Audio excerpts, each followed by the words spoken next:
All right. Hello there, everyone, and welcome to the 411 Ground and Pound MMA podcast. We are your weekly look into the wide, wacky, wonderful world of mixed martial arts. My name is Robert Winfree. I am your host, and I would like to thank you, first and foremost, for listening. If there's any way you can interact with the product, please do so. Like, comment, subscribe, star rating, written review, any and all of that you can do. It all helps. If you've done that, well, you don't want to. I mean, look, I'd appreciate it if you did all that, but if you've done all that, or it only lets you do it once, because I know you can't, certain platforms, you can't rate individual episodes. It's the show as a whole, etc., etc. Uh, Share. You have the internet at your disposal. Let your friends know about it if you think they'd be interested in the show. That helps more than anything if you've done everything else. And I kind of assume you've done everything else if you're already here, so if you would please, that's appreciated. All right, on the agenda this evening. Last night, UFC 276 was a pretty solid card on paper and turned in a pretty decent event, all things considered. We have to preview UFC on ESPN 39, which is next week's card, because the UFC is not slowing down for a little bit. And then news of the week, such as it is. So that's what's on the agenda. Yeah, I don't have anything else to get to here. Let's just jump right into it then, shall we? So, UFC 276. Main event. Israel Adesanya scores his fifth successful title defense at 185 pounds. He remains undefeated at that weight class. He defeats Jared Cannonier via unanimous decision. 249-46 is 150-45. I was 49-46. I think I gave Cannonier the third. Uh, this was not a this was not the most entertaining fight. I don't think it's as bad as people are making it out to be. Uh, there there were people who were leaving the fight fairly early, and look, if you paid for the ticket, you're allowed to do what you want as far as how much you attend. The only thing that really annoys me, the only thing that really annoys me, I think about there's two things that annoy me about MMA fans when they're in the audience. One is the woos. I hate the woos. Two is booing individual fighters, um, especially after the fight. I'd say mostly after the fight. If you're invested beforehand, fine. During the fight, if you want to be a little bit partisan, fine, or even severely partisan. I'm actually kind of okay with that. Yeah, I can understand it. When the fight's over, just don't be jerks. Don't boo someone because you disagree with a decision. Like, boo the judges, but when the fighter is talking, there's no, unless they're doing something to provoke it, and sometimes they do. Then, like, if it's an engagement thing, if they're like kind of messing with you, then fine. Okay, like at that point, it's kind of reciprocal. But to just kind of be, just boo fighters after the fact, I'm just not kind of, I don't like that a whole lot. I'm not the biggest fan of it during a fight too, but I'm a bit more sympathetic to that because you're paying to be entertained, right? And when the fight's not entertaining, it's not entertaining for long stretches. I can understand the manifestation of restlessness. It's not again, I don't really like it, but I can understand that one. So there were people leaving early, and I would never leave a fight early, but if you paid for that and you decide like you want to beat traffic or whatnot, and you know how the fight's going, like again, I can see the logic. But this was not that bad a fight. It's not great. This is not an all-time classic. It wasn't even close to the best fight on the card, but it wasn't the worst. Uh, Frankly, it was not all that close to the worst fight on this card, to be candid. But it had to follow a really good fight, actually, and had a couple of other good fights. Well, one short fight and one really good fight before that. So it was kind of the capstone to the event, and it did not live up to the fights that came before it, and so it suffers by comparison. That's fair. But this was not the worst fight ever. Not the worst fight on the card. Uh, Cannonier really struggled to find any kind of meaningful offense pretty much all fight. Adesanya chipped at him with leg kicks, had a pretty good jab working. But there's this weird kind of phenomenon with Izzy at the moment. I think there's a uh, people have kind of figured out how to manage elements of the risk when fighting Israel Adesanya. They haven't figured out how to beat him yet, especially at middleweight. But they have figured out how to not get, uh, if you'll pardon the pun, based on his nickname. They have figured out how to not be styled upon, if that makes any sense. There's enough evidence of what he does. There's enough tape on him to kind of get a read on what to really avoid. Now, again, that has not led to anyone having real success against him apart from Blachowicz, and even the Blachowicz win, I was not. How do I say this? I don't think that the Blachowicz win was necessarily all that repeatable, and I don't really think that Blachowicz dominated. Like he won and he won fairly, but no one's had real. I would not even say that Blachowicz had tremendous sustained success in the way that you kind of need to when we're really talking about going after a truly dominant champion. Like you can't just win bits and pieces here and there unless you've got a lights out ability to close out a fight. Like if you've got Francis Ngannou style power, okay, you don't have to be a master at every range. You just have to be good enough to land the couple of the relevant punches and you can win. Uh, but people have not figured out how to be effectively offensive against Adesanya at this point as a general rule. I mean, even Blachowicz, I keep coming back to that fight, while he won rounds, uh, his efficacy was a little bit hit and miss. He got by winning rounds, and I don't mean this negatively. I'll be very clear about this. He got by winning rounds more based on uh, Adesanya having to react to what Blachowicz did to his feints. Like Blachowicz he reacted to every feint Adesanya threw, and he just kind of never reacted the same way twice, and did a lot of coming back with pressure and offense, which threw off Adesanya's reads. A lot of that wasn't the most successful stuff ever, but it was more. But again, to win rounds, he was more successful than Adesanya was. Whitaker had a little bit of the same. I mean, that second Whitaker and Adesanya fight was uh, on rewatch. That was a fairly close. That was closer than I remembered it when I watched it live. Uh, but that was a lot of Whitaker getting his jab going. It was kind of like how do you rate jabs versus leg kicks, and arguments about Whitaker's cage control time. Uh, there's no one's really found sustained, repeatable success against Adesanya. What they have figured out is how to not get blown out of the water, and that's kind of what Cannonier did here.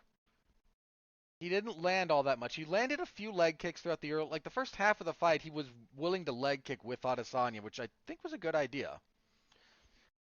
He landed some decent body shots, nothing truly fight altering, but Adesanya, especially if you kind of get him when he's a little bit more planted, he does a lot of leaning, and if you can't reach the head, especially with the height and reach disadvantage that most of that division has when they're fighting him, the body's a very open and valuable target there. So a little bit of targeting there was a good idea, but he just never had continued activity. He never did a great job of cutting Adesanya off, and there's a weird thing about. I don't know why this is in terms of the flow of the fight, because there's any number of reasons you can do this. When Adesanya is backing up, he's a good counter striker, so he likes to invite you to make a read, try something, and then blast you on the counter. People have stopped engaging with him consistently in ways that allow that to really kind of be the be-all end-all of his game. When Adesanya was going forward on Cannonier, uh, that's not a side of Adesanya we see a whole lot these days, and again, there's a lot of reasons for it, for any number of reasons depending on any number of variables. But when he's going forward, he is a very dangerous fighter, and people forget that, I think. Anytime he was the one advancing, Cannonier was not comfortable off of the back foot here, and Adesanya did some work on him when he was the one going forward. But, yeah, just Adesanya more accurate, more effective. Some decent clinch work from Cannonier, but he struggled to find real meaningful offense out of it. Uh, yeah, this went more or less how I think most people kind of expected it to. The amusing thing that's come out of this is some revisionist history and some delusion. Let's start with delusion. Marvin Vittori said, this fight was so boring that people were were leaving after like the third round or what have you. I'm coming back for the belt. Yada yada, self promotion. Like he didn't fight for the belt very recently. I know he did because I covered it. And he didn't just spend large portions of that fight holding Adesanya on the fence, desperately trying for takedowns that didn't go anywhere. Because that's exactly what happened. Your fight against Adesanya was not exactly high theater or an action fight, buddy. I vividly recall that. Anyone can look that up. The revisionist history, though, I've seen some people say this, and it just kind of makes me shake my head. The contingent that in the wake of this have gone, and this is online, so it's probably a smaller contingent numerically, but I saw the talking point here, so I'm going to address it. The group of people that went, no one ever called Anderson Silva boring, and I just about fell out of my chair. I saw this, some tweets to this effect and whatnot. You must be new. Like that's my only explanation for this. You must be new here. And that's okay. MMA fandom is very cyclical. Fans fall out and come in all the time. But I remember the Silva backlash. I was here for it. Not that I contributed to it in the way that most people use the phrase I'm here for it these days. I was present in the fandom at the time. I was covering some fights. I was starting some coverage and writing during the latter part of Anderson's title reign. In fact, I do kind of remember the podcast. I was not hosting this podcast at the time, but I was a contributor. I remember the podcast after Weidman knocked out Anderson Silva. So to anyone going, no one ever called Anderson Silva boring, you must be new. I remember some of the even fights that people may not remember this about. When he beat, the heck was his name? Oh, the French-Canadian guy. Oh, why can I not remember this guy's name? I want to say it was Patrick something or other. Yeah, Patrick Cote. That fight ended in the third when Cote suffered a knee injury. The first couple of rounds were not great, and people were not happy. I remember the Talis latest fight, the next one. That went the distance. That was the first time Anderson went the distance in the UFC, believe it or not. That was not a terribly compelling fight, and some people were not happy. If you don't remember, the backlash to the Damian Maia fight was severe. I mean, you had Dana White at the post-fight press conference going, Anderson won't main event a pay-per-view again. If he ever fights like that again, I will strip him of the title and cut him. I don't care.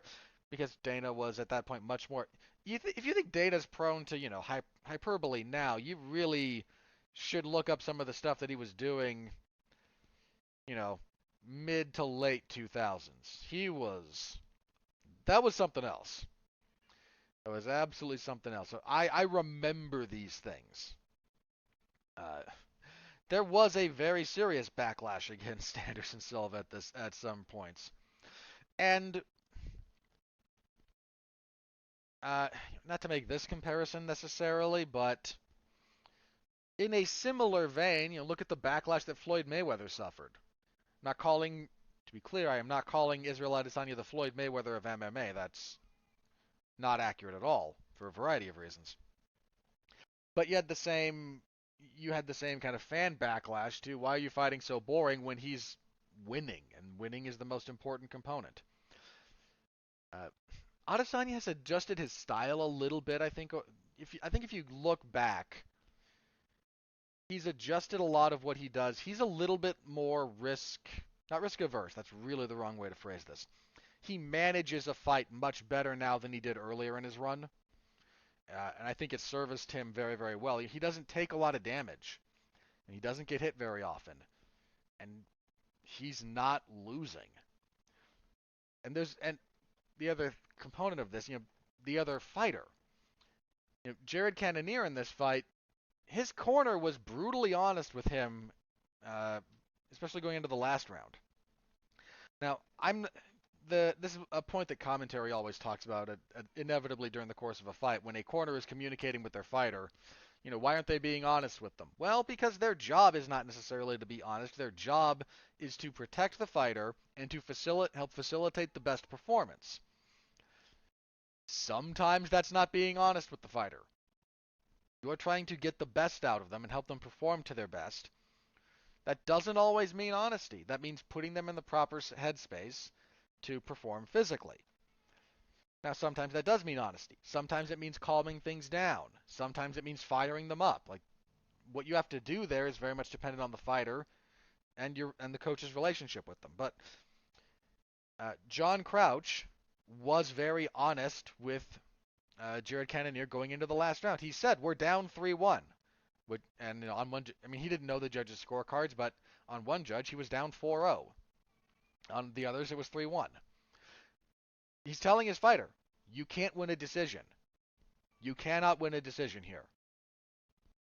The only thing you can do is finish this guy. That's it." So Cannonier knew this. He knew what was up. John Crouch was accurate, and there comes a point in certain fights, I think, and this is not a knock on Cannonier because this is an observable kind of pattern with a lot of fighters, but you can kind of start to see it at some point. Fighters will reach a point where they're content losing a decision so long as they do not feel embarrassed. Where I can I can go for broke, but I've been losing, and this will probably open me up to getting finished. But as long as I don't feel like I've performed badly, if I don't feel stupid, I will take the decision loss over being added to someone's highlight reel. Now, I don't know exactly how that manifests. If you talk to a bunch of different fighters, they'll probably verbalize it differently, assuming that they're telling you the honest truth. But I think that happens. I think that happens a lot. And that happens to very, very good fighters. Like Jared Cannonier is a very good fighter. We've seen it happen in championship level fights where the champion is losing and doesn't really go for broke in the final round. Somewhat content to lose a decision so long as they don't get embarrassed. It happens. And it can happen all up and down the ranks, and I do think that's a little bit what happened to Cannonier here. Like, he knew he was losing. He's not a stupid guy. His corner's being honest with him, and he's an intelligent man. But you got in there, and he fought very. I don't even really know what exactly to call it because it wasn't necessarily risk averse. He was not running from the fight, but he did not fight, especially once it became mathematically impossible for him to win on the cards. He did not fight in such a way that maximized his opportunity to score the finish that he needed. So that was the fight. After the fight, Israel Adesanya said he knows that next for him will be Alex Pereira. We'll talk about his fight in a minute or two here, but that seems fair at middleweight. Adesanya's beaten a lot of the top talent in that division at this point, some of them more than once. So that makes sense as far as the next fight goes. Yeah, look, again, Adesanya's performances right now are not necessarily the kind of... He has not wowed people, partially because most people don't understand what he's doing or don't look at it with a nuanced enough eye, but he's not really wowing the fans at this point, and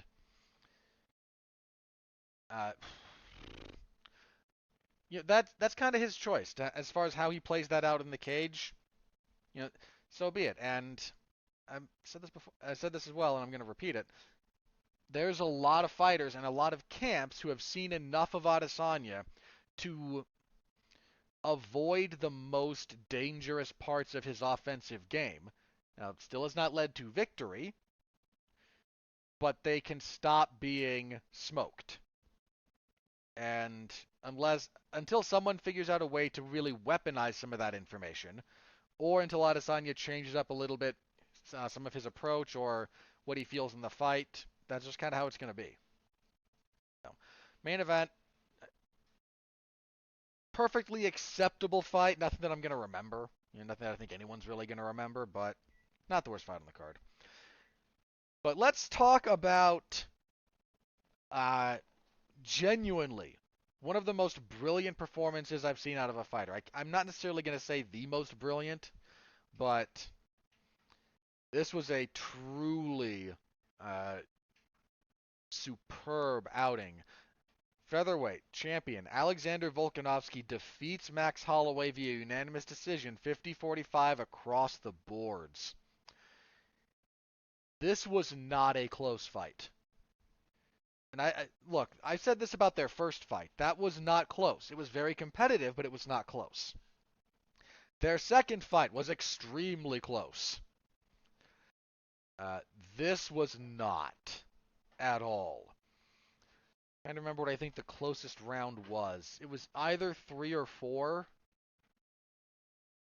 I think it might have been 3 that was probably the closest round, and even that was not exactly that close. This was brilliance from Volkanovski. Absolute brilliance. His hand speed and his foot speed was absolutely on point. And he's a fast guy anyway, but he also had a read on Max's timing in ways that seriously exacerbated some of those athletic advantages. Proper timing beats the faster guy. That's been true forever. That's true of everything. If you have a read on the timing, you don't have to be quicker. You just have to be in the right place at the right time. When you're faster and you have a read on someone's timing, ooh, that's a recipe for disaster. And Volkanovski beat the crap out of Max Holloway. His leg kicks were working. Max had some good leg kicks of his own, so that deserves to be mentioned. But Volkanovski was really good about controlling the terms of engagement. If he only wanted to throw 1 or 2 and then stop the exchange there, he did. If he wanted a longer combination, he was ready with his defense. He was ready with his counters. He never let Max, even though Volkanovski did a lot of the backing up and circling. Max Holloway never dictated anything about this fight. Never. Volkanovski landed a really good right hand in the second that opened a horrible cut on Max Holloway. It was a vertical cut, which are always a little bit worse. I feel like they're worse. Something about I think it's the musculature on your face. It's a little bit more aligned side to side than up and down. Some of that's to do with the bone structure beneath it, stuff like that. So when you cut the same direction as kind of the muscle fibers and striations and whatnot, that's a little bit easier to do. When you cut across it, that's harder and is a lot more damaging. It's kind of the same reason that for those of you who, cut meat, if you're cutting meat to serve it, you cut against the grain so that it's easier to chew up and whatnot. But it's actually harder to cut against the grain than it is with it.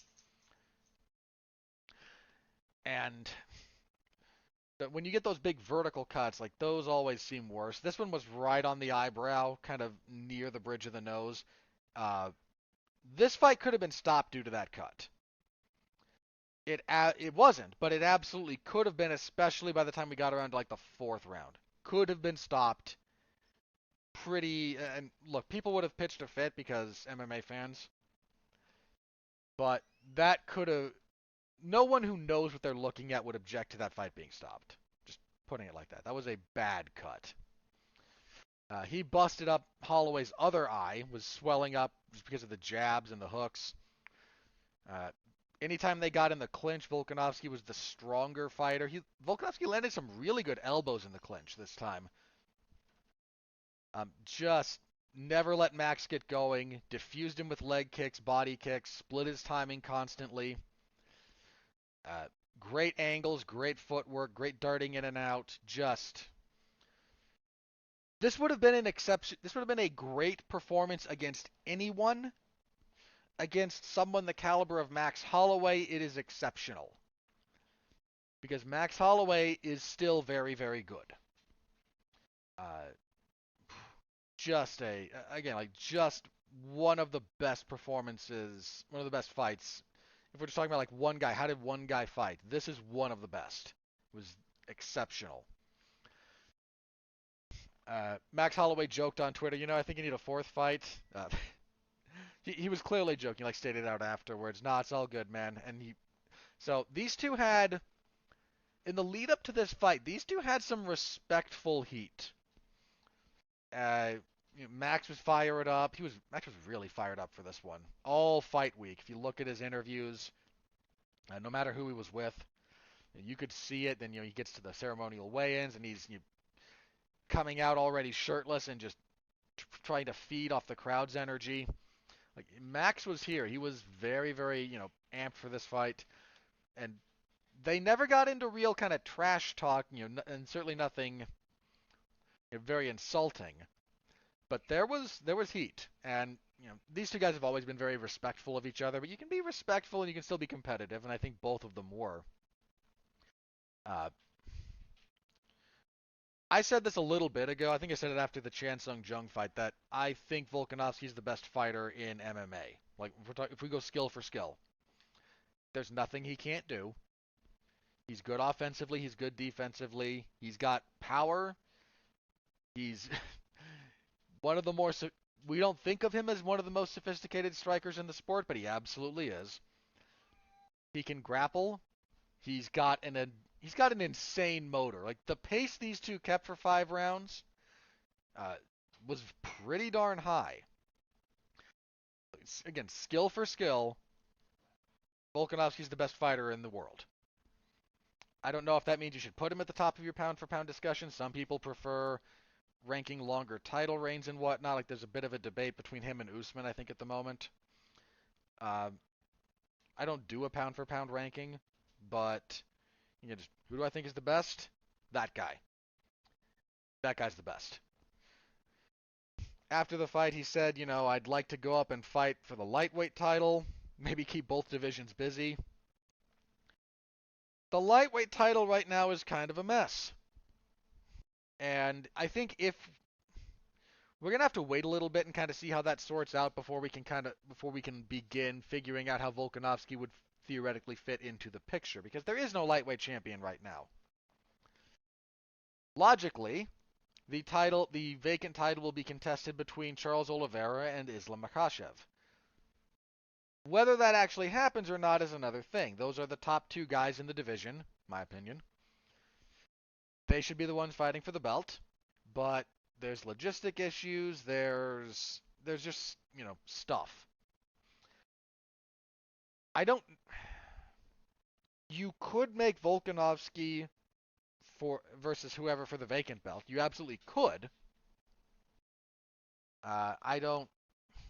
It's just you've got Conor who might still parachute back into lightweight, and if you think the UFC won't allow him to do so, you are somewhat divorced from reality. Like, of course they would. Of course they would.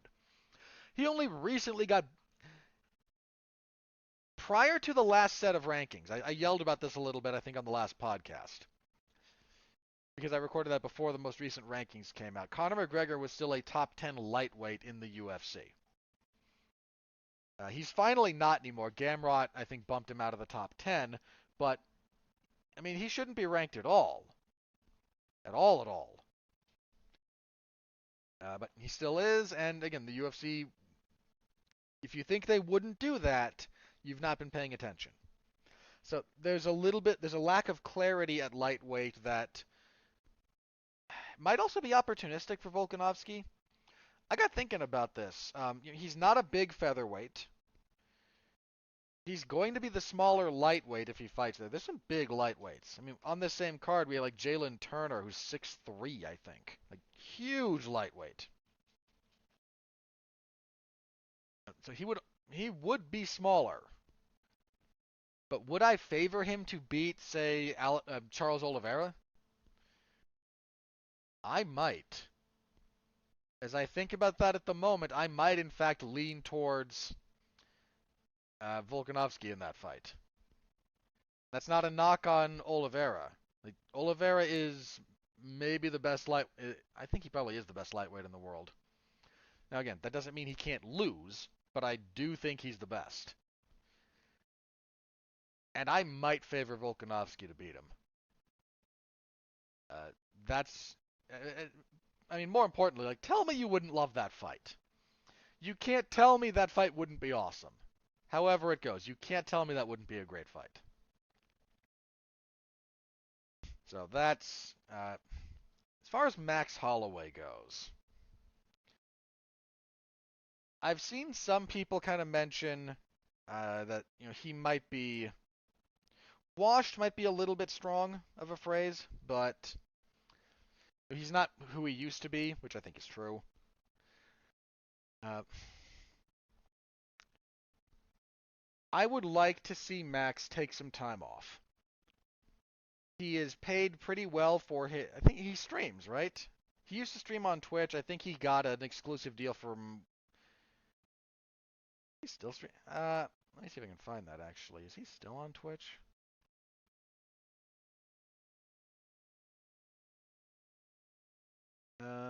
Hmm. I know he has streamed on. He might have got an exclusive deal with like Facebook Gaming or whatnot.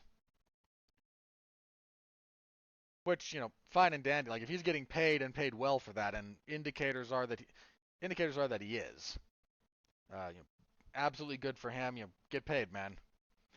But I would like to see him kind of take a little bit of a step back. Look, Max Holloway is not an old guy. He's younger than I am. He's only 30. He'll be 31 in December. Okay.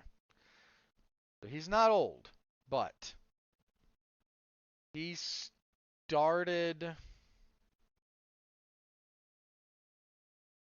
he started training and kickboxing and whatnot very early. He was like 15.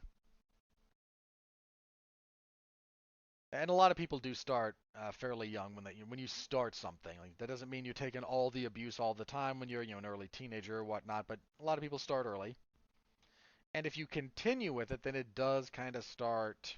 It starts to pile up. Max, people forget this about Max, man. He debuted in the UFC in 2012. So he's been here for 10 years, and it was his fifth professional fight. So he's now had 30 fights. That means, what, 26 of them were in the UFC? Yeah, 26 fights in the UFC. First of all, a lot of fights. Over 10 years. It's a long time to be in the UFC. And he has had some serious wars. You you can't look at some of the fights he's been in and not go, yeah, that that bill comes due, man. It always does. Now, I'm not saying the guy's washed, but mileage is more important than years in some respects. And you have 26 fights in the UFC, and you have fights like his. I mean, look, some of his fights were blowouts, right? But you have some of those fights, man. Like both of his fights with Jose Aldo were not easy fights. Like he got hit. He got hit pretty good in some of those. Uh, the Brian Ortega fight that was relatively one-sided in his favor in a lot of respects, but it's not like Ortega had zero success over the course of it. His second fight with Dustin Poirier was a war. He had the two Volkanovski fights, like that fight with Yair Rodriguez that he had November of last year. That was a blood and guts war. Like, this guy's been here. He has fought everybody. He's achieved at a high level. He is one of the best featherweights of all time. Uh, he's got a bunch of records as far as.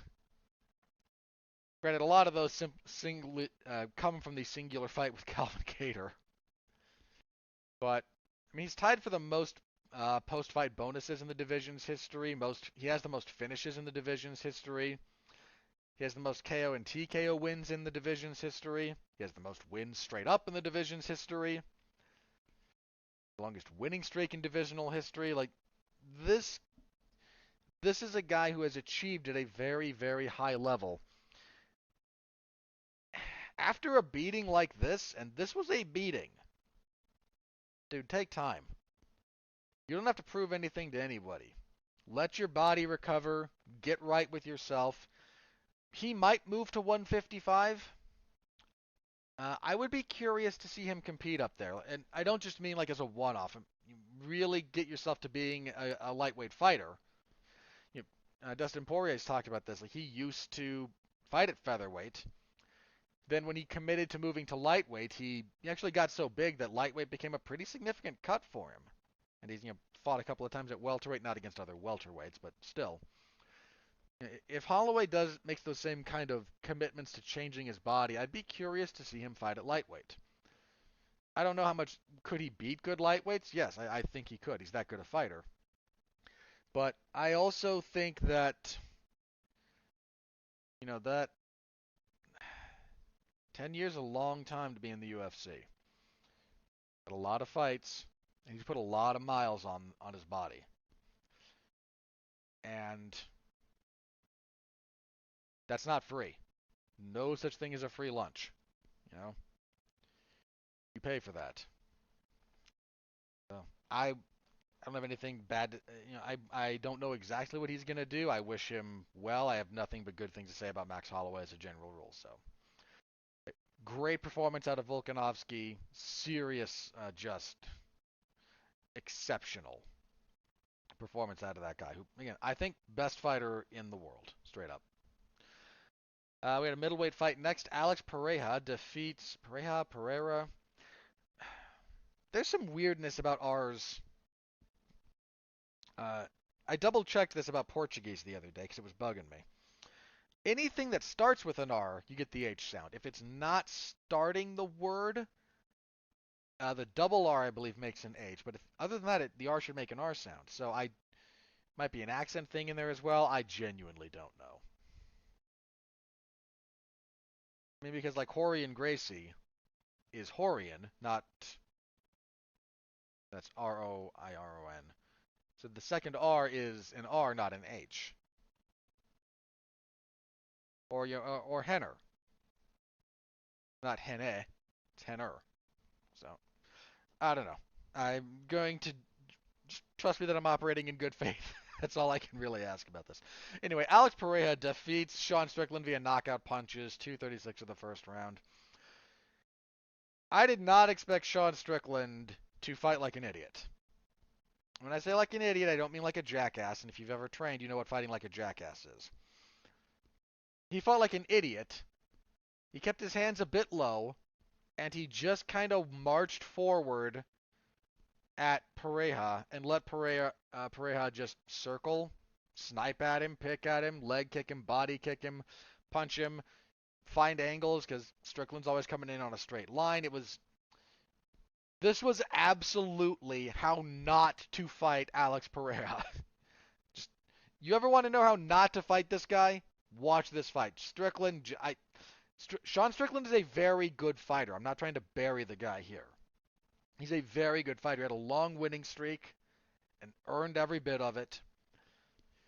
But I don't know what he was doing in this fight. I genuinely have no idea what he was doing. This boggles the mind. Because this is pretty much the worst way to fight this guy. Yeah, Pereira is probably next for Adesanya because they have that kickboxing history. Fine enough fight. I don't really object to it. Really nice knockout.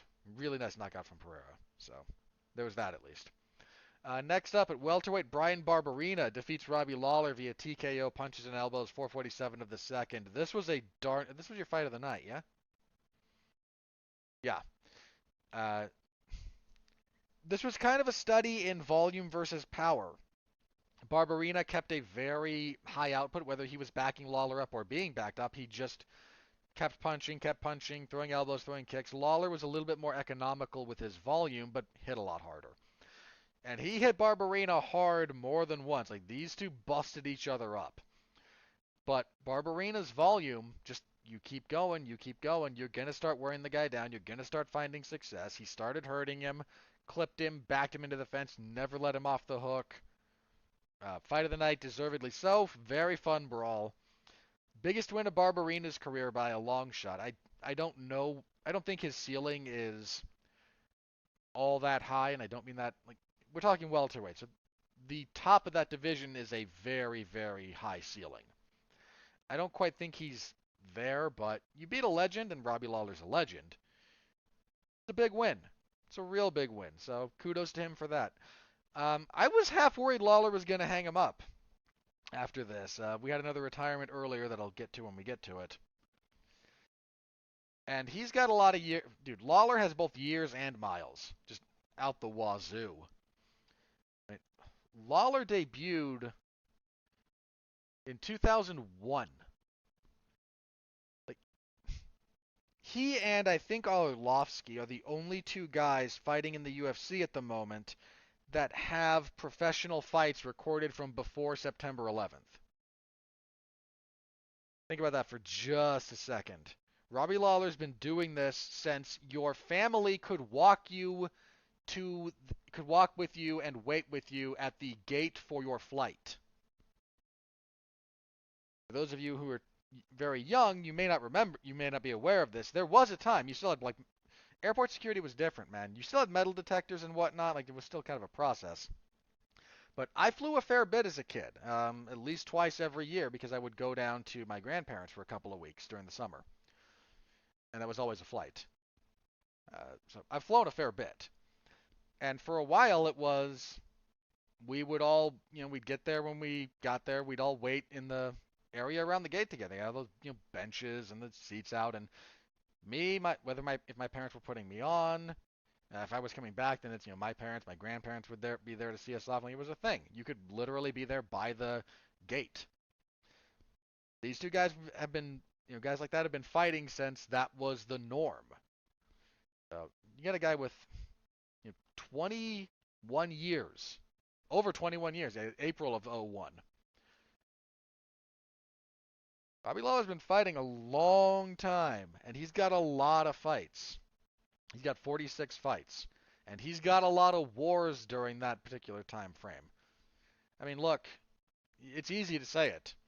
Those fights, the fight with Roy McDonald, followed by the fight with Carlos Condit, he was never the same. I mean, none of those guys were the same after those fights. Roy McDonald was never the same. Condit was never the same. Lawler, never the same. And you go back that far. You go back 5 years or so. Lawler, I would have picked him to beat Barberena easily, but that's not where he is now. So, we just need to accept the end of the road for Robbie Lawler is probably very close. So appreciate him while we still got him. This was a fun fight. And kicking off the main card, Pedro Munoz and Sean O'Malley fought to a no contest. There was an accidental eye poke in the second round that rendered Munoz unable to see out of his right eye. This was maybe the worst outcome possible for all parties in some respects. This was meant to be a step up for Sean O'Malley to test himself against a proven top-shelf bantamweight. And Pedro Munoz is a freaking hammer. Like I mentioned it before, he's like 1-5 and 1-4 in his last 5. But those losses are to the best. I don't mean that like metaphorically. Those losses, I'll read them out. Aljamain Sterling, the champion. Frankie Edgar, he should have won that fight actually. Jose Aldo might fight for the belt again, and Dominic Cruz, still one of the top bantamweights in the world. So he's losing to guys near the top. And this was meant to be a kind of big step up for O'Malley, who'd been kind of rebuilding after the loss to Marlon Vera, which is I don't object to actually. If you're a young guy with a lot of promise and you have that setback, you don't necessarily have to jump back into the deep end of the pool right away, assuming you have the leverage or the goodwill with the UFC to get it done. Rebuild yourself. That's not the end of the world. Uh, Forrest Griffin, after he got knocked out by Keith Jardine, like he had what's he fought? Because a couple of fights later he was in a much bigger fight, but his first fight after that knockout loss was again kind of a get well might be a bit disingenuous, but Hector Ramirez. Because the fight after that he fought Shogun, which was his big kind of win that got him to the title picture. Yeah, he suffers his first knockout loss in the UFC, only his second knockout loss ever. And they give him kind of a softer get well fight. Hector Ramirez was not a bad fighter, but he had one fight in the UFC before that, and he got stopped by James Irvin. He was there. He was there to see how to kind of let Griffin rebuild. So let fighters rebuilding after those setbacks is not the end of the world. But this was meant to be O'Malley to tell O'Malley, okay, let you rebuild. Let's see where you're at now. And O'Malley, a little like most fighters, a little bit delusional. Says he thought he was dominating the fight. He was not dominating this fight. I didn't think he won. Two of the judges gave Munoz the first. I gave Munoz the first.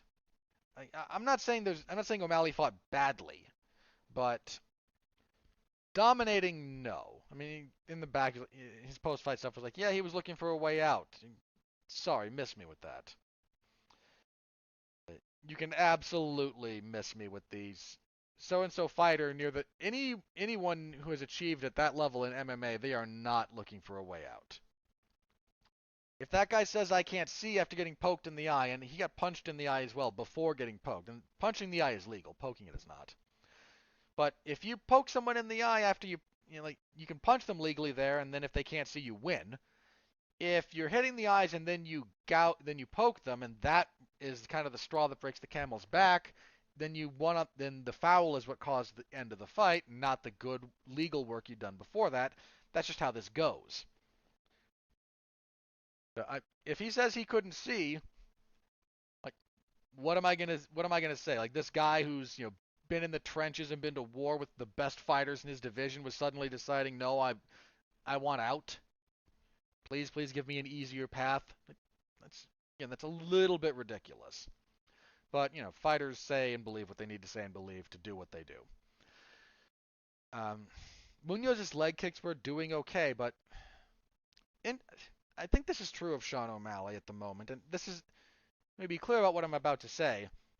This is a fixable problem, but I don't think he has plans B, C, and D.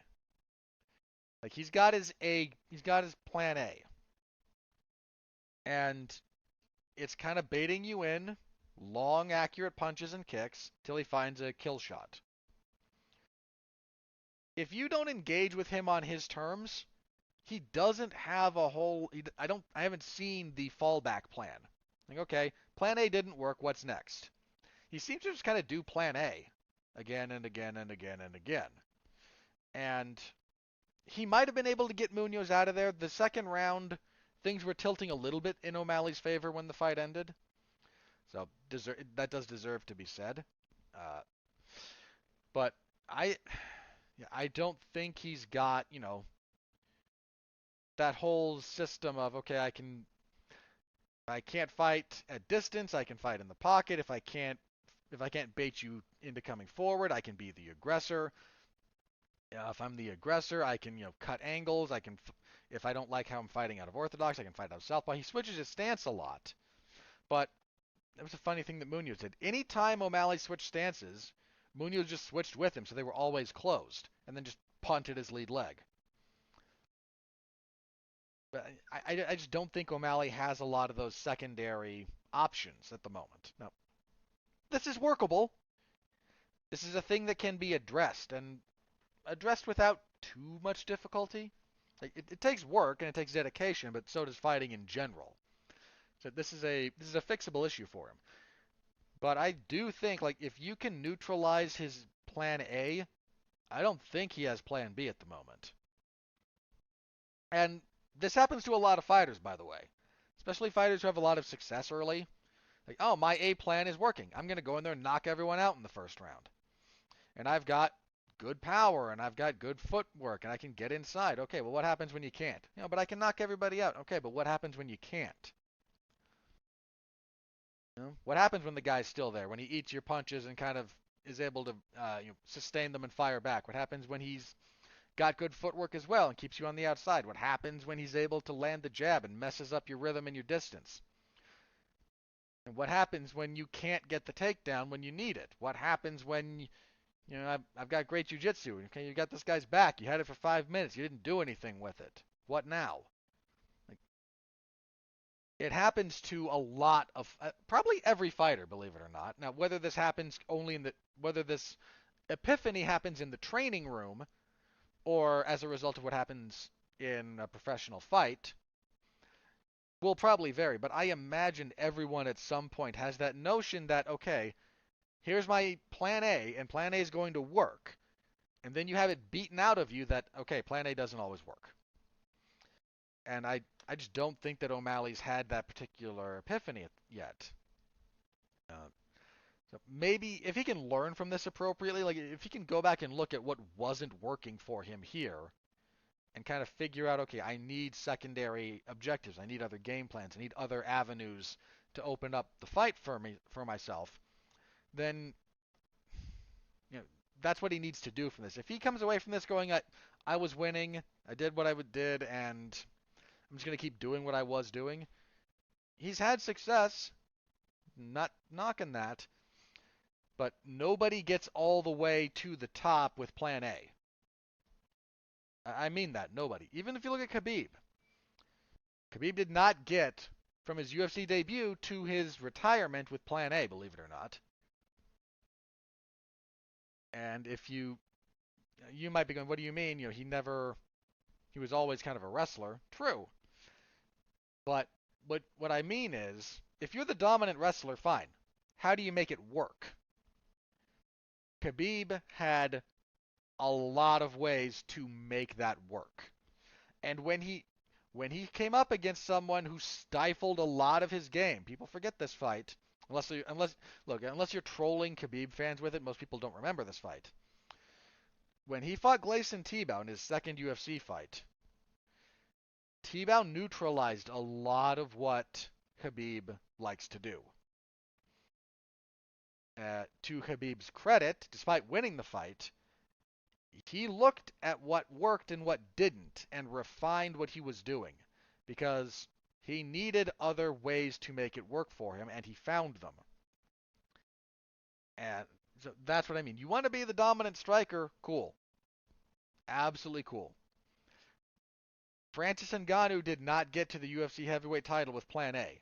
That might sound crazy, but he got to his first title shot with plan A and then failed pretty miserably. He worked back to the title and to a win by having other plans that still utilized his striking, but he was not just plan A. Look at what he does. Look at what he learns, especially after the Derek Lewis fight. Look, he is not the same fighter.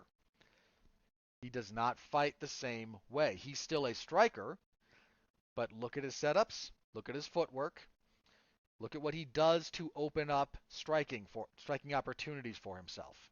That's the difference. I don't quite think O'Malley has those nailed down yet. He might not. That remains to be seen. I don't know if they'll book an immediate rematch between these two. They could. They very easily could, but if we don't get an immediate rematch, O'Malley needs to fight someone who's roughly occupying the same position that Munoz was here. So another ranked guy Another guy who's durable, another guy who's really going to test whether or not Sean O'Malley can compete at the top of the division. That was your main card.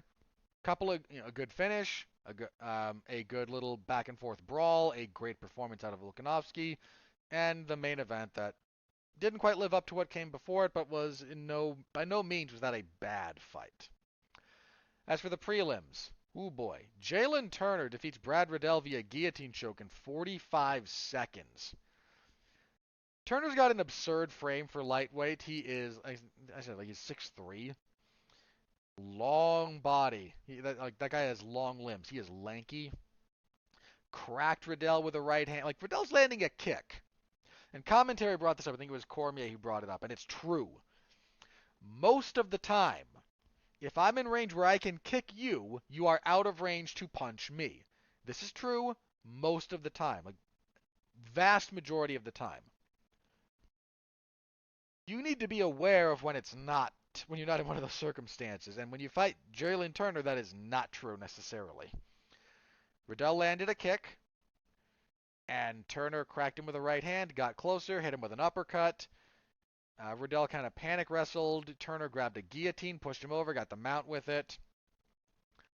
Jalen Turner he's found his footing, man. Like, he was a little bit up and down early in his UFC career.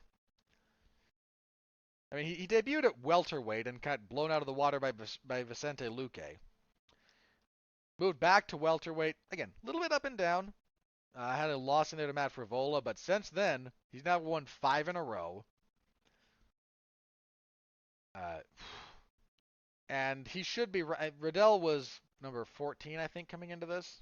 Like very lower end of 15. He's probably going to take one of those spots, and if not, he should fight another ranked opponent. This guy's a problem for lightweight. This guy's a real problem for lightweight. This was a great performance out of Turner. Next up, we had a welterweight fight. This fight began live as Jim Miller versus Bobby Green, but Green pulled out with an injury, I believe. Some reason. I don't think we have specifics on it yet. Green withdrew. Donald Cerrone steps in on short notice, and they just, to make allowances for that, they agree to fight at welterweight. These two coming in to this fight were tied with Andrei Arlovski. There's a 3-way tie for most wins in UFC history. Well, we now have one man atop the most wins in UFC history, and it's Jim effin Miller. They had a pretty good first round, not a barn burner, but a pretty good first round. I think I gave it to Miller. Second round, Cerrone lands a bit of a head kick, and Miller counters with a kick that goes kind of to the hip. Like they throw it at the same time. The kick to the hip and leg from Miller drops Cerrone. This kind of off balances him. As Cerrone sits, goes to get up, Miller grabs a guillotine. It's an arm-in guillotine, and then the arm that's not overhooked, he traps with his guard. So you can't. Cerrone didn't have his other arm to try and fight the choke. That's a terrible. Like that's it. Especially if you have someone who knows what they're doing with a guillotine, and Jim Miller knows what he's doing with a guillotine. If you don't have your arms, if you don't have an arm to help you fight that, like you're done. And Cerrone was done. He fought it for as long as he could. He taps. I'll talk about Cerrone in a second.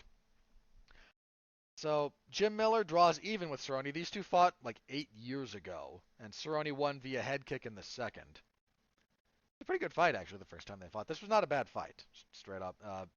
So it was a good win for Miller, who just kind of keeps on chugging along. This was Miller's 40th UFC fight, I believe.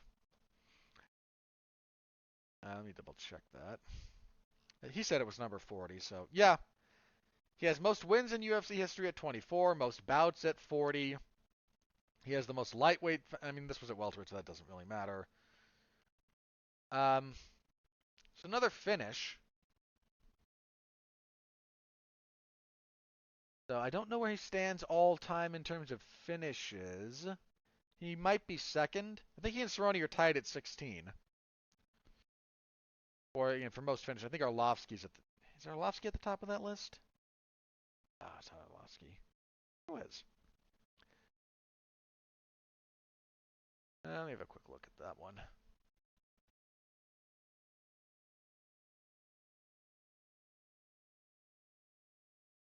Let's see.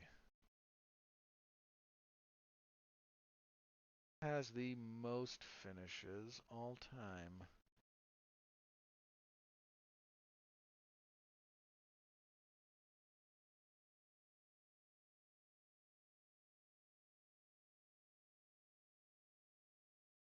Oh, yeah, Oliveira. Duh. That's a finishing machine. Yeah, Oliveira has 19. So Miller now at 16? Yeah, I think he and Cerrone are tied there, so that's nothing to sneeze at. Uh, yeah. So after the fight, look, my affection for Jim Miller is well established at this point. I love that guy. So nice to see him get a win. He just keeps chugging along, and you know what? God bless him, man. You go until the wheels fall off. Apparently, this was the last fight on his deal, I think. So they reported this, or coming in, this was going to be the last fight. He signed another extension or whatnot for another 4 fights. So you keep doing what you're doing, Jim Miller, and again, Godspeed and party on, man. After the fight, Donald Cerrone retired. He took off his cowboy hat and his gloves. He left them in the ring. In fact, classy move by Jim Miller. Joe Rogan comes in to interview him. First thing Miller says is go talk with Cerrone first. He's got stuff. I don't know. I don't know when. I imagine like in the immediate aftermath of the fight, Cerrone told him. Because Miller just immediately said, go talk with Cowboy. He's got something to do first. It's a Jim Miller's a very classy fighter. Uh, so Rogan asked Cerrone, what's going on. He just said, I don't love it anymore. If that's the case, then he should. I've said this about other guys, like other fighters have said this before. I like the way Rogan put it on occasion. Like, if you're not all the way into this, you should not, you better be all the way out. Because you will only get hurt. And if Cerrone's time has passed, and it has, like, we can look at the evidence and say his time has passed. But if he is now feeling that, you know, he had a really good career, man.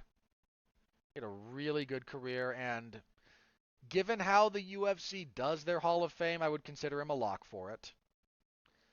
Now, it's because the UFC Hall of Fame doesn't really have any standard.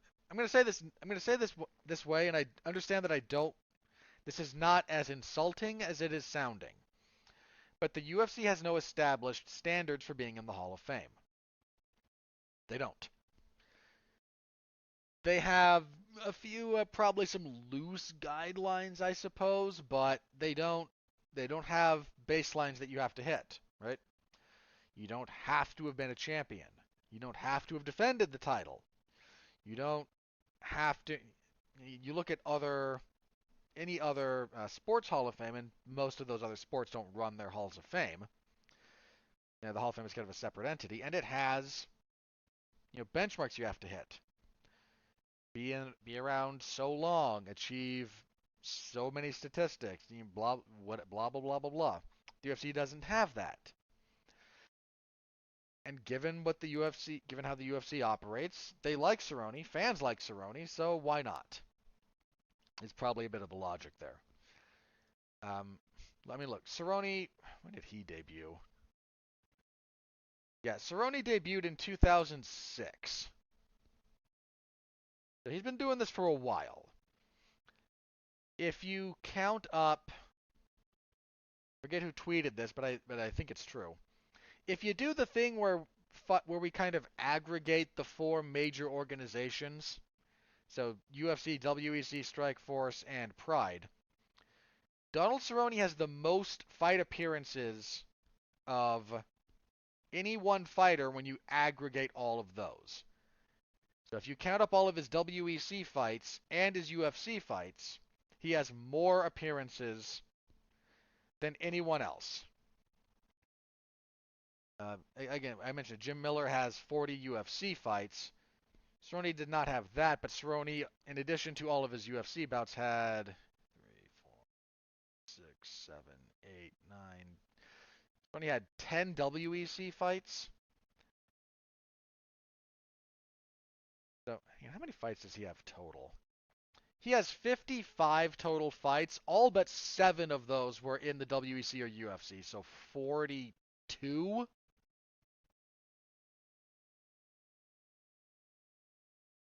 Not 42, sorry. My math. 55 minus 7. So 48. 40, he almost had 50 fights in the WEC/UFC. It's a lot of fights. I have a lot of affection for Cerrone. I have so many great memories of watching his fights. WEC fights, UFC fights. Dude always came to fight and turned in some all-time greats. Turned in some great, great fights over the years. Loved by the fans. If he's ready to move on, I wish him absolutely nothing but the best. He kind of joked that he's going to go be a movie star. He's done some acting recently. Um, he's in that like Western that's done by the Daily Wire people that was starring Gina Carano. I think that came out recently. So he's in that. Apparently he's in this Amazon series with Chris Pratt. I don't know how extensive his role is, but The Terminal List, which I've not seen, but I believe he's in it. Has done any other? I think he's done other acting. Yeah. Yeah, actually, he's done I wouldn't say a lot of acting, but he's done a bit. He was in this. Some of this is obviously not, speaking leading role material, but he's done, some extra work and some kind of featured extra work. He's on the thing with television right now. He's done some. He appeared as himself in that episode of It's Always Sunny in Philadelphia. Oh, that show. I'm so back and forth on that show. But if he's made some kind of jokes like I'm going to start looking like Fat Thor now that I get to retire. Again, man, I wish Donald Cerrone nothing but the best. Enjoy the next phase of your career, enjoy the next phase of your life, sir, and thank you as nothing but a fan. Thank you so much for everything that you have given to this sport and to somewhat vicariously my entertainment. I thank you, and that's all I can say on the matter. Thank you. Welterweight, Ian Gary defeated Gabe Green via unanimous decision, 30-27 across the boards. Not a whole lot to say about this one. Middleweight, Dracus du Plessis defeats Brad Tavares via unanimous decision, 29-28 across the boards. Du Plessis is one of the weirdest fighters. He was a little bit back and forth, not up and down, but back and forth in his 2 UFC fights before this. One of which ended in the first, the other early in the second. He goes the distance here. This is for the first time in his career. And he just has the weirdest body mechanics, the weirdest but it works. He makes it work. He drops the first round. They both kind of landed some decent punches. They clinch up. He goes for a lateral drop, but doing that against Tavares is a bit of an iffy proposition anyway. And it looks like a little bit of his grip slipped as well as he was going down. He basically just winds up pulling Tavares on top of him, winds up losing the rest of the round. And his cardio, given how he fights, like he comes out like he's shot out of a cannon in some respect, and then he settles down. But what he settles down to, he can maintain. So while it looks like he's fatiguing, it's not so much fatigue, it's just kind of settling in. Second and third rounds, he just outstruck Tavares. He landed good punches. He busted up Tavares' nose with a knee. Just landed the better shots, controlled things. A solid win for du Plessis. I told you guys in the preview, I'm a pretty big believer in his abilities, and this a little bit confirms it. So good on Dracus. Hope to see him stay a bit more active. He's got some ability. I'm very curious to see what he does next. Did he have a call out? I don't remember if he had a call out or not. I don't remember. Anyway, So, but good win for him. Brad Tavares is a tough, proven UFC veteran to be able to, especially rebounding after a bad first round like he did. It's a good win for Duplessis. That was our ABC prelims, which wound up having like 20 minutes of dead time after Miller and Cerrone both ended fairly quickly. For the early prelims, Andre Muniz defeated Uriah Hall via unanimous decision, 30-27 across the boards. Muniz and Hall did a little bit better on the feet. The first round was a little bit dicey, but once he got things down, he just kind of wore Hall out with grappling, a lot of back control. Couldn't get the finish, but Muniz is legit. Muniz is very legit. Macy Barber defeated Jessica Eye via unanimous decision, 29-28, 30-27. I don't have anything to say about this. I retired after the fight. Probably overdue, to be honest. Um, yeah, so you can imagine like when Robbie Lawler gets stopped in the second round like that, like, we've had some retirements already. We're gonna break my heart and add Lawler to that too, but well, break my heart's a bit of an exaggeration there. Look, people meme on Jessica Eye, and she kind of invites that on herself in some respects, but if she's ready to move on, I'm not going to say anything bad about her here. I'm not going to like throw dirt on her grave or whatnot. I I've said what I've said about her as far as her technical proficiency and whatnot in the past. I hope she's able to get her health issue.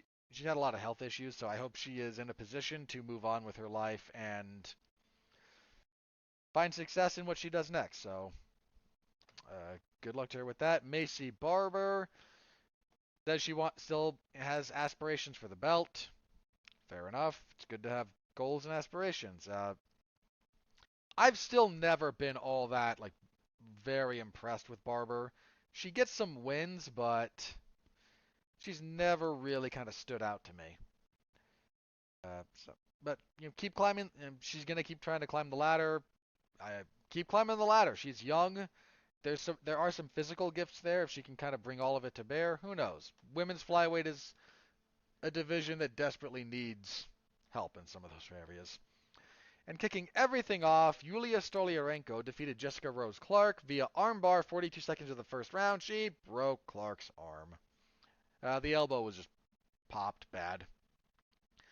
Stoliarenko needed this. She was like 0-3, I think, in the UFC coming into this, so saved her job in all probability. All right, your post-fight bonuses. So that was the whole card. Your bonuses, I already mentioned Fight of the Night, Barbarina and Robbie Lawler. Performances of the night, Alex Pereira, Jalen Turner, and Yulia Stoliarenko. They did Jim Miller dirty here, didn't they? Yeah. He got a real short end of that stick. This was a pay-per-view, so we should have the Crypto.com Bitcoin bonuses. However, I don't believe that information has been made public yet. Now, again, in theory, those are still a thing, but with Bitcoin doing what it's doing at the moment, who knows? So hopefully those are still a thing. Hopefully the fighters still got paid. And if you got paid in Bitcoin, if you're one of the guys who won the popularity contest for that, cash immediately. Sell it. Sorry. Talk to your actual financial advisor. Don't listen to an idiot on an MMA podcast about your finances. But yeah. Yeah. Crypto. Hey, unregulated securities market with no safety net. Who'd have thought? Whatever. Again, if it's fighters getting more money, I will yell about crypto as an entity, but pay the fighters. Pay the fighters. So again, the last few times that information has been made public, I don't think it's been made public yet. So I don't know. If I were to guess, because it is just a popularity contest, probably Max, Izzy, and O'Malley would be my guesses. Those would be my guesses. Would be Max, Izzy, and O'Malley in some order. If I had to guess the order, it would probably be Max, O'Malley, and Izzy. would be my guess. This particular event is tracking to do very well on pay-per-view, especially in the Oceania region, which is very good for Volkanovski. Australian combat sports are enjoying a bit of a resurgence. I mean, you had Kambosos losing his belts, but that event was held in Australia. You had Tim Tszyu on the boxing side of things as well. If Volkanovski's out drawing up both of them on pay-per-view, and he very well could be, good for him. Get paid more. Uh, I think Volkanovski mentioned it after the fight, like his finances, that his new deal, he is the highest paid featherweight since Conor, not including Conor McGregor, I think, something like that. I don't think he's making Conor McGregor's level of money. McGregor's last couple of fights were like 2.5 and 4 million, I think. Something like that. I forget the exact number. I saw it, but I don't remember it off the top of my head. But it was around that area. If Volkanovski's making 1 million plus a fight, or he should, first of all, he should be making a lot more than that because they all should. But pay the man. He is the best in the world, I think. So pay him, pay him, pay him, pay him. All right, that was the event. My full report is in the MMA Zone of 411mania.com if you wish to read my round-by-round scoring, live coverage, and get clips of the finishes. That is all available over there. All right, I yacked for quite a while about that, but there was a lot of stuff to talk about, so let us move on. This coming Saturday, UFC on ESPN 39. Main event. Rafael dos Anjos and Rafael Fiziev and Rafael dos Anjos. This is a very good fight. It's a very relevant lightweight fight. And I think Dos Anjos will provide a stern test for Fiziev. Dos Anjos is a very good fighter. He's pretty good everywhere. He's still a good pressure fighter. Still good in the clinch. I've mentioned this before, man. Dos Anjos is one of those fighters that people forget about when they just kind of forget about how good they are. He's coming off of that absolute beating of Renato Moicano, man. He beat the crap out of Moicano. That fight should have been stopped. It really should have been stopped. Fiziev, on the other hand, is on a really good run. His only loss ever was his UFC debut when he fought Magomed Mustafayev. He's coming off of a win over Brad Riddell where he stopped him with a wheel kick, basically. Beat Bobby Green before that, stopped Renato Moicano. Fiziev is on his way up. This is Fiziev's first 5-round fight. Let me double check that. I'm 99% sure. Yeah. And the first time you go 5, that's different. So that might be an avenue.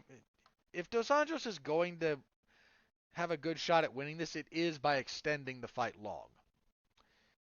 I'm still going to pick Fiziev. I like RDA, but I think he's been around for a while. I think that's starting to catch up to him a little bit. I think he's going to be a very, very stern test, and I think he can win. Especially if this goes long. That first time you go 5, man, there is still a gap between preparation and reality as far as that goes. Now, minimizing that, how do you minimize it? Can you deal with it anyway? That's all very true, those are very real concerns. And I'm going to pick Fiziev, but I think Dos Anjos gives him a pretty stern test, and I think it's a very good fight night main event.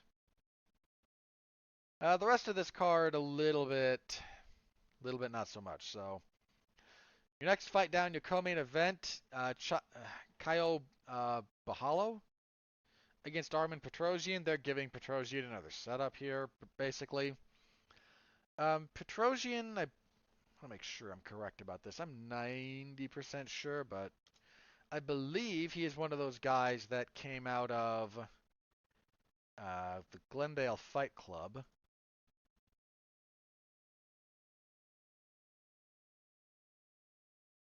I just want to confirm that. He is 7-1. He is Armenian. Yeah. Okay. Yeah, he is. He beat Gregory Rodriguez by split decision. I kind of thought he lost that fight, actually.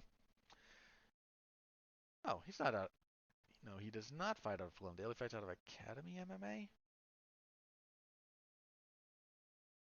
am I thinking of? I'm not thinking of him.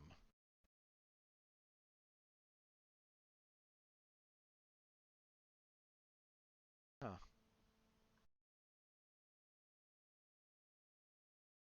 All right. Okay. That's not going to change my pick, but I'm glad I double checked that. Just because uh, I still think this is kind of a setup for Petrosian. Let me be clear about that. He's the one that I think they're a little bit higher on. But he is not, because the other guy, the guy I'm thinking of, whose name I can't remember. Uh, he fights out of Edmund Tarverdyan's camp, and he's had, I think, his first two UFC fights. And that's usually about the point when the wheels fall off. When you can't just kind of get by on what you've got at the moment. You have to adjust. You have to advance your game, and Edmund Tarverdyan can't really do that. So I'm going to pick Petrosian here without too much difficulty. Next up, bantamweights. It's a good fight. This is probably the second best fight on the card after the main event. Said Nurmagomedov and Douglas Silva de Andrade. Nurmagomedov only has one loss in the UFC. He dropped a decision to Hani Barcelos. He's coming off of that. He ran over Cody Stamann, and back in January. I mean, sub 1 minute fight. Whereas De Andrade is he's a tough roadblock, man. He's been there for a long time. He's had some ups and downs in the UFC, but he is a stern test. I'm gonna pick Nurmagomedov. I I'm not gonna be surprised if Douglas Silva de Andrade wins because he's durable and he's a good fighter, but I'm a Said Nurmagomedov has a lot of upside. There's a heavyweight fight between Jared Vanderaa and Chase Sherman. Dear God, who cares? If you're a family member, maybe. Jeez. I mean, Sherman is 0-4 in his third UFC stint? Second. Yeah, he's 0-4. You got key locked by Alexander Romanov, the old heavyweight special. I shouldn't say that. I after that fight, actually, I talked a little bit about why the Americana or the key lock works more on heavyweights than on differently built fighters. And Vanderaa is 1-4 in the UFC, with one win over Justin Tafa in there. They got fight of the night when it absolutely should not have. I again ask you, who cares? Whatever you do, don't bet on this one. I'll pick Vanderaa, but God, that's because I feel compelled to make a pick by virtue of doing the show. I could not possibly care less. Middleweight, Jamie Pickett and Dennis Tululin. Pickett, 2-3 in the UFC. This is a middleweight debut, though, right? Yes. He fought, I think he was supposed to make his middleweight debut back in February, but he wound up having a change of opponent, and so they fought at a catchweight. Before that, he was at light heavyweight. Middleweight? Light heavyweight? What the heck? He always been at middleweight? Yeah, yeah. Sorry, I'm misreading that. I am misreading that. Yeah. Um, probably go with Pickett here. He's fought in the UFC.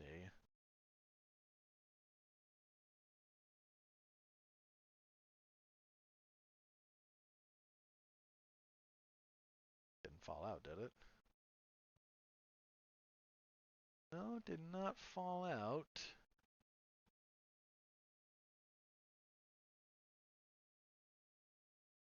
It's not listed over here, so I can't look up Mr. Tululin's record.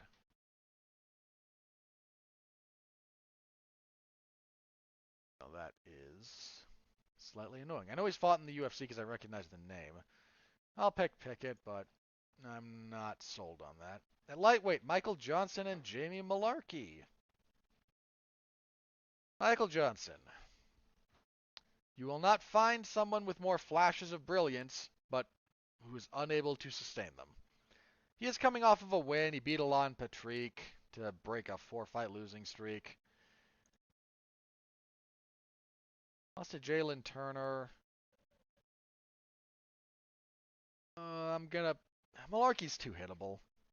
I mean, he might be durable enough to weather the storm and then beat Johnson, but I'm gonna pick Johnson and just feel silly maybe for picking. I do feel silly for picking Michael Johnson, but I'm gonna do it anyway.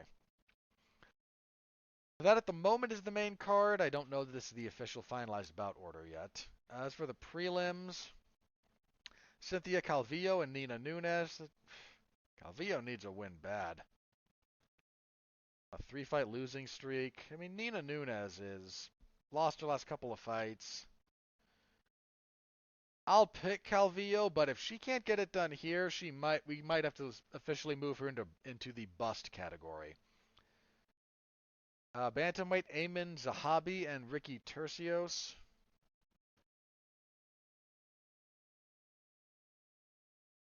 Zahabi coming off of a win. Lost 2 in a row before that, though. I think it's probably Zahabi, but that one could go either way. Women's flyweight Antonina Shevchenko and Courtney Casey. Courtney Casey's still sticking around. Good for her. She's coming off of a win. Let's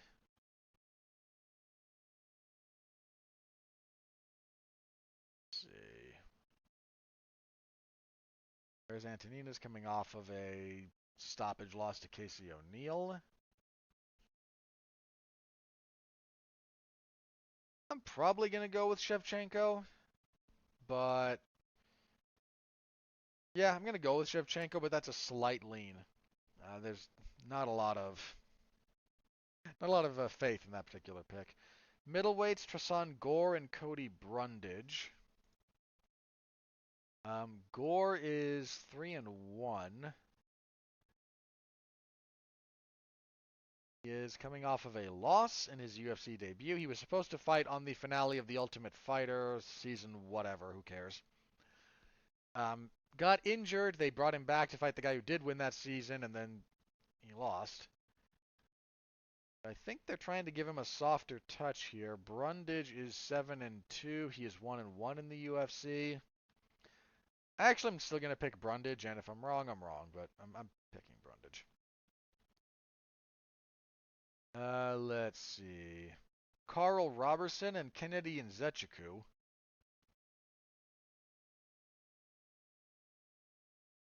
Nzechukwu on a 2-fight losing streak.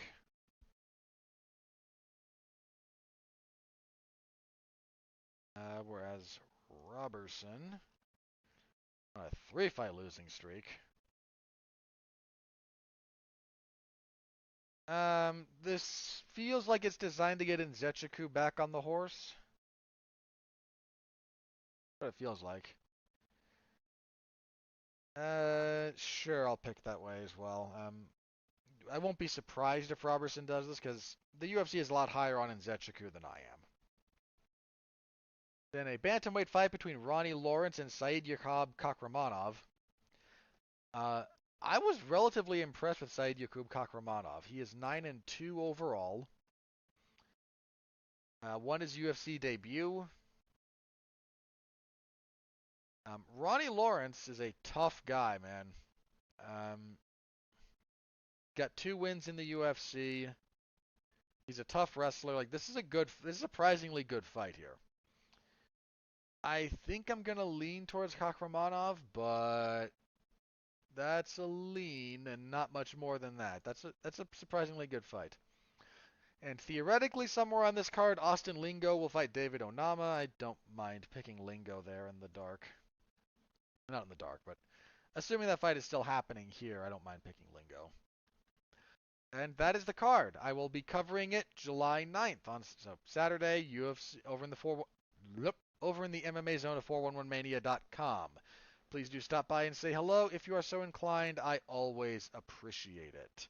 All right. Gonna be short on news here, but we're gonna talk. So, first up, at UFC 276, there was a confrontation, not a physical altercation, but a verbal confrontation between Michael Chandler and Dustin Poirier.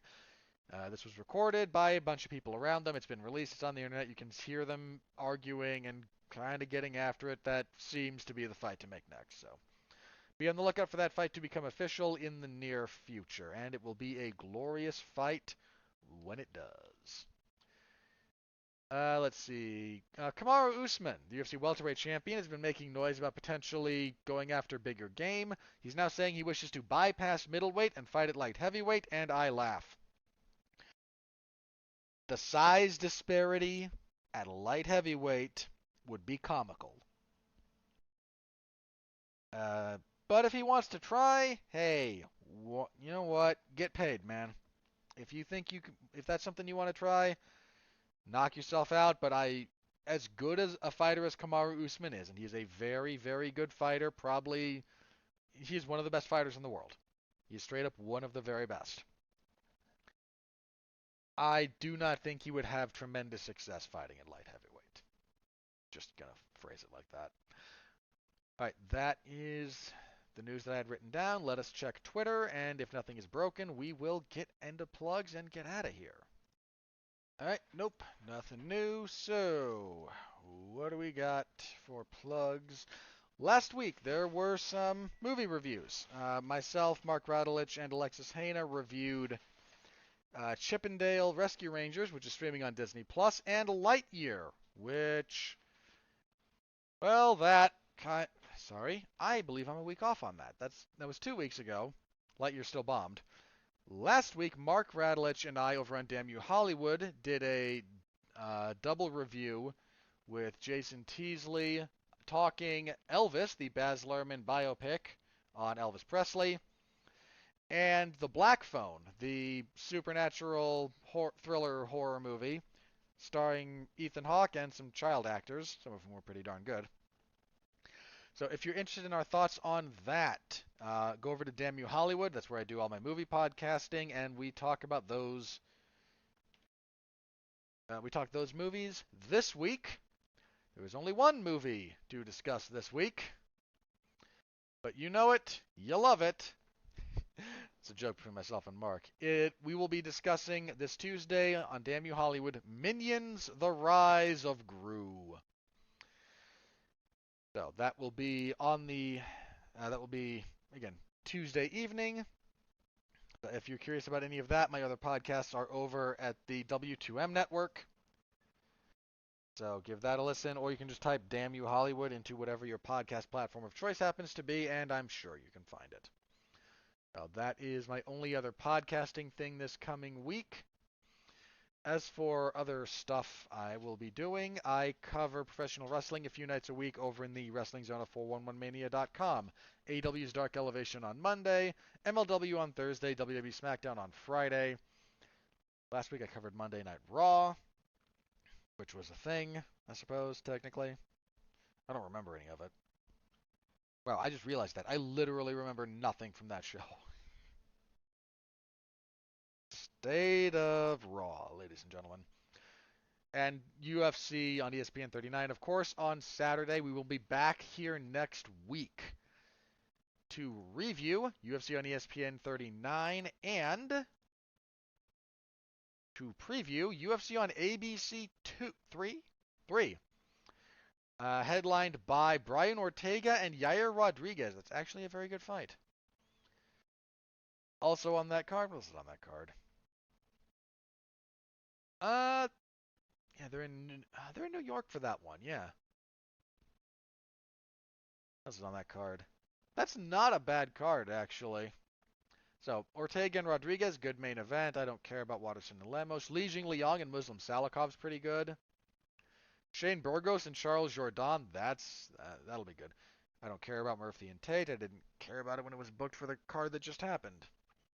Ricky Simone and Jack Shore has some potential. Bill Algeo and Billy Quarantillo could be fun. Yeah, there's some stuff there. We'll have a full preview next week, but there's actually some stuff there. So, yay. All right, full preview next week. See you then. Until next time, as always, I thank you for listening. Stay safe out there and continue to be well, be safe, and behave.